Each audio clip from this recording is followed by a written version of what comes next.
In 2012, Daniel Bartlam was sentenced to 16 years in prison for murdering his own mother. The press were quick to brand the youngster a devil child. To find out that Daniel planned to kill his own mother and then hear all the details, it is also hard to believe. The most difficult part for us, and something that only Daniel can answer, is why. By Easter 2011, Daniel Bartlam's relationship with his mother Jackie had reached an all-time low. The 14-year-old was demonstrating increasingly rebellious and disturbing behaviour at school and in their Nottingham home. He was obsessed with violent films and focused much of his anger towards his mum. We don't know why, whether it was revenge for ruining his life or whether he blamed her for the divorce. We have no idea why she was the target for his unhappiness. But we know that the murder of his mother was premeditated and planned. And where he got those plans from was the media. In the early hours of the morning of Tuesday, the 26th of April 2011, the Bartlams' neighbours awoke to a house fire. There were neighbours outside the houses wondering what had happened, and we learned from speaking to them that the little boy that lived there and his brother had come out of the house with the dog, and that a lady inside had died.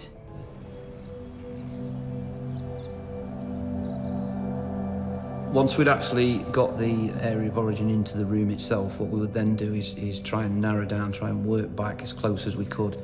In this particular instance, we came to the conclusion quite early on that the seat of the fire itself was on or around the actual body, which was lying on the floor.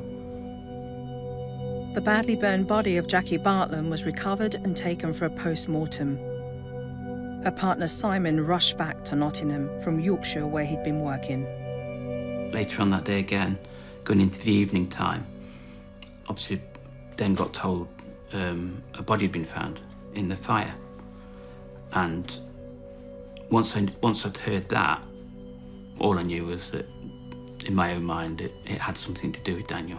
I didn't for 1 minute think that he'd done what he'd done. What are you feeling at that moment? You just sort of get transported into this place where you don't know, you can't believe what's going on.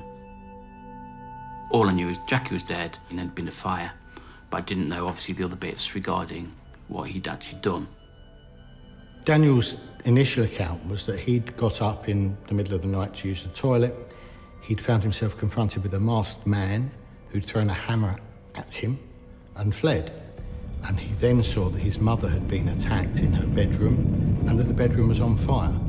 And he panicked, and that he left the house with his younger brother and the dog, but that his mother was inside as the house burnt. And I think it was a relatively short time, just a matter of a few hours in this particular case, when the officers that were dealing started to think, well, things aren't adding up here, and we're not absolutely sure that he's telling us exactly what happened. Just 2 days after the tragic house fire on Georgia Drive, the police arrested Daniel on suspicion of murdering Jackie, his own mother. I didn't know the facts of how she was killed. But sadly, and I still feel this, I wasn't surprised that Daniel had been involved. I wasn't surprised at all. It was something that I was expecting to hear, but obviously not to the point of what I later found out, but I wasn't surprised. Forensic searches of the home unearthed not one, but 2 hammers at the crime scene. There was one hammer which was a claw hammer, which examination of Jackie's body proved was the murder weapon, but there was also a kind of a club hammer that it transpired that Daniel had thrown in there to sort of be a red herring, if you like, or to be a supposed murder weapon. But there was one particularly damning piece of evidence found in Daniel's bedroom, which made it all too easy to believe he was capable of murder. Daniel Bartlam wrote a script in which he was the central character, and he killed his mother, and he set fire to the body, and he made it look like an intruder had killed her. Police found that on his computer. He deleted it, so he thought that nobody would know that he'd actually thought about killing his own mother.